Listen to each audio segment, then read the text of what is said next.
আসসালামু আলাইকুম and hello everyone, কেমন আছেন আপনারা সবাই? আশা করছি অনেক অনেক ভালো আছেন। আমিও ভালো আছি আলহামদুলিল্লাহ। আজকে আমি একটা কনসিলারের রিভিউ ভিডিও নিয়ে এসেছি এবং আপনারা অলরেডি আমার ফেসটা দেখতেই পাচ্ছেন। আমি আমার ফেসে প্রাইমার, সানস্ক্রিন, ফাউন্ডেশন অ্যাপ্লাই করেছি। এখন চলেন আমরা আমাদের রিভিউ ভিডিওতে চলে যাই এবং আপনাদেরকে দেখাবো যে আসলে কনসিলারটা কেমন।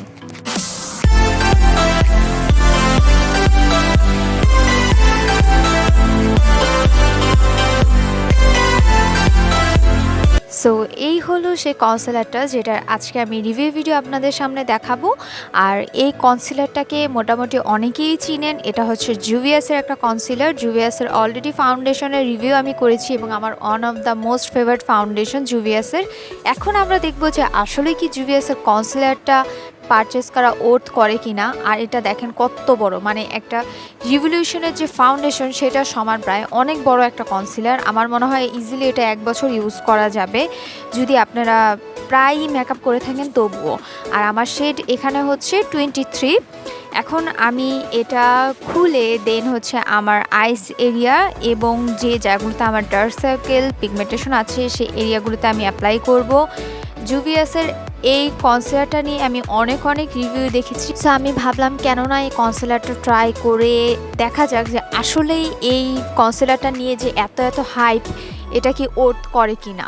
সো এই জন্য আমি এই কনসিলারটা পারচেস করলাম এবং আমি কিন্তু পারচেস করেছি সেলে, বাট নর্মালি এটার প্রাইস হয় অ্যাটলিস্ট 900 থেকে 1100 টাকার মধ্যে, মানে কোয়াইট এক্সপেন্সিভ। মানে সবার জন্য না, যদি রেগুলার বেসিসে ইউজ করো তাহলে আমি বলবো যে এত দাম দিয়ে কেনার কোনো প্রয়োজন নেই। বাট তুমি যদি চাও যে না আমি একটা ভালো কনসিলার কিনতে চাচ্ছি ফুল কভারেজ, তাহলে আমি অবশ্যই এটা তোমাদেরকে রেকমেন্ড করব।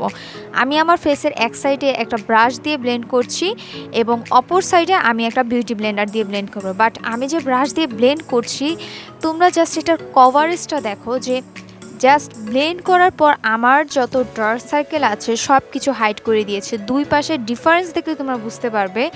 আমি এক্সপেক্ট করিনি যে এটা এতটা ভালো হবে। আমি আফসোস করছিলাম যে কেন আমি এটা আগে কখনো কিনি নাই, আমার এটা আরও আগে কেনা উচিত ছিল। দেখো কি সুন্দরভাবে আমার ঠোঁটের চারপাশে যে পিগমেন্টেশনটা আছে সেটা ফাউন্ডেশন দেওয়ার পরেও কিন্তু তেমন একটা ঢাকিনি। বাট দেখো কনসিলারটা ব্লেন্ড করার পর আমার মনে হচ্ছে যে পিগমেন্টেশন যে এরিয়াগুলো ছিল সে সবগুলো এখন হাইড হয়ে গিয়েছে। আর খুব সুন্দরভাবে এটা ব্লেন্ড হচ্ছে, এমন না যে আমি ফেসে দিলাম আর সাথে এটা একবারে শুকিয়ে গেল। অনেকে বলে যে এই কনসিলারটা নাকি হাইড্রেটিং, আবার অনেকে বলে এটা ম্যাটিফাইং। বাট আমি মনে করছি যে এটা আমার একদমই মানে ফুল ম্যাটিফাইং লাগেনি, বাট ফুল হাইড্রেটিং লাগেনি। এটা একবারে সুন্দরভাবে আমার স্কিনে ব্লেন্ড হচ্ছিল। আমি যতবারই ব্লেন্ড করছিলাম এটা ততবারই ব্লেন্ড হচ্ছিল।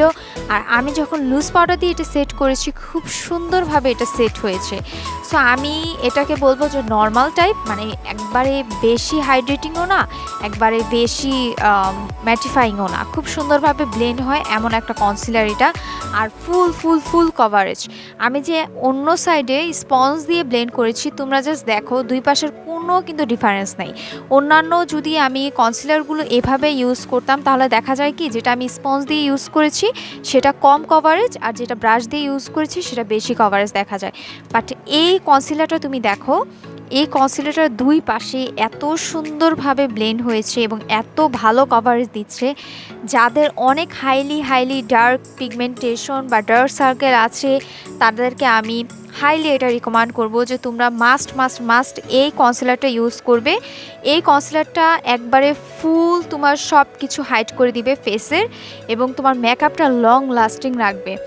ইভেন যাদের অয়েলি স্কিন, যাদের আমার মতো কম্বিনেশন স্কিন, আমি সবাইকে এটা রিকমেন্ড করতে পারবো, কারণ এটা ফেসে অনেকক্ষণ স্টে করে এবং খুব সুন্দরভাবে ব্লেন্ড হয় আর সব কিছু হাইড করে দেয়। যারা ফুল কভারেজ একটা কনসিলার খুঁজছো তাদেরকে এটা হাইলি রিকমেন্ড করবো আমি। সো এই তো আমি আমার মেকআপটা ফুল করে দেন তোমাদের সামনে চলে এসেছি এবং দেখো কতটা flawless. Thank you so much for watching. Don't forget to subscribe.